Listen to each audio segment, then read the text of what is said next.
ہمیں فخر ہے کہ پاکستان نے امریکہ اور ایران جنگ بندی میں اور امن کے قیام میں اہم کردار ادا کیا جو قابل تعریف ہے۔ اگر ملکی مفاد کو سامنے رکھا جائے تو Iran Pakistan gas pipeline ایک اہم منصوبہ ہے۔ اب پاکستان کو گیس پائپ لائن منصوبے کی تکمیل کے لیے سینکشن ریلیف جی شکریہ، جی وائنڈ اپ کریں۔ ریلیف کی ضرورت ہے اور یہ ناممکن بھی نہیں، کیونکہ امریکی صدر ڈونلڈ ٹرمپ صاحب جس طرح سے ہمارے فیلڈ مارشل سید عاصم غنی اور وزیر اعظم شہباز شریف کی تعریف کرتے ہیں، اگر کوشش کی جائے تو Iran Pakistan gas pipeline پہ سینکشن ریلیف بھی ہو سکتا ہے اور IMF کی شرائط میں نرمی بھی۔ اب میں صوبہ سندھ کے بارے میں بات کروں گی، کیونکہ اسپیکر صاحب اس ایوان میں سندھ کا بڑا ذکر ہوا۔ سب سے پہلے میں مختصراً وفاق کی توجہ صوبہ سندھ کے زیر التوا منصوبوں کی طرف کروانا چاہتی ہوں۔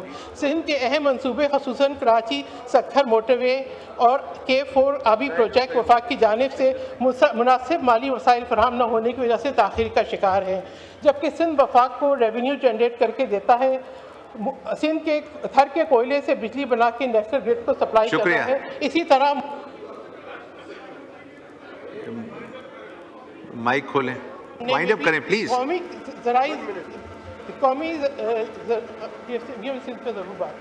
قومی غذائی ضروریات پورا کرنے میں سندھ کا اہم کردار ہے۔ سندھ میں صحت کا جدید ترین نظام اور مفت علاج کی سہولت میسر ہے۔ صرف NICVD نے گزشتہ سال دیگر صوبوں سے آئے ہوئے 3,64,593 افراد کو مفت علاج فراہم کیا۔ پورے پاکستان میں لوگ سندھ آتے ہیں کیونکہ یہاں روزگار اور کاروبار کے مواقع اور سہولیات بہتر ہیں۔ سندھ ہر زبان اور ہر علاقے کے لوگوں کو خوش آمدید کہتا ہے۔ اسپیکر صاحب، ایک سازش تو کئی سالوں سے سندھ کے خلاف کی جا رہی ہے، وہ لسانی اور سیاسی بنیاد پر شہری اور دیہی علاقوں کی تقسیم ہے۔ کسی بھی صوبے کے شہری اور دیہی علاقوں کو شکریہ۔